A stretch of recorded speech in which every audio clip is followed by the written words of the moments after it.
Daw hanggang sa huling korte ng suspendidong Cebu Governor Gwen Garcia ang ipinataw na 6 na buwang suspension order ng Department of Interior and Local Government o DILG sa kanya. At hindi raw siya aalis sa Kapitolyo hanggat may mga legal na paraan siyang pwedeng takbuhan. We will exhaust all legal remedies available to us under the law.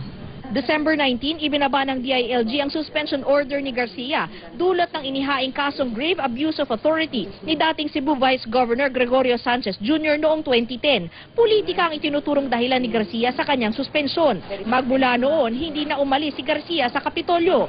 Kahapon mismong si Pangulong Noynoy Aquino ang dumepensa sa alegasyon ni Garcia. Dumaan raw sa tamang proseso ang reklamong inihain laban kay Garcia at nagkataong nakitaan ng basihan.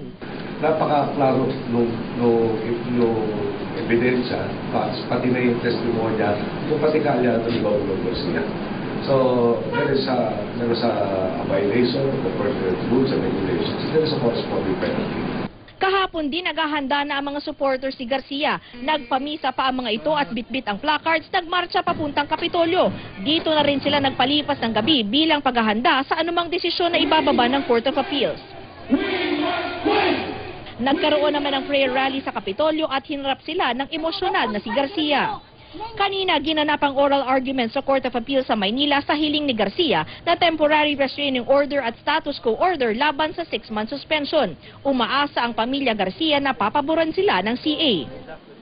Maaring baka may mga tanong kayo dyan minsan na makikita nyo ba't parang pabor sa kabila, ba't parang pabor sa kanya, but that would in any way say that they will be deciding in one's favor. Because remember, this is a collegial body.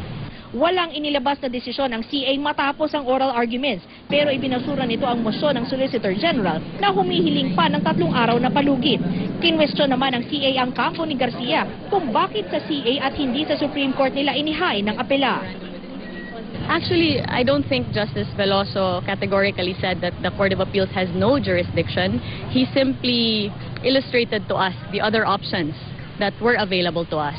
Sa buong panahong pananatili ng suspendidong gobernador, hindi naman siya iniwan ng kanyang kaanak at maging ng kanyang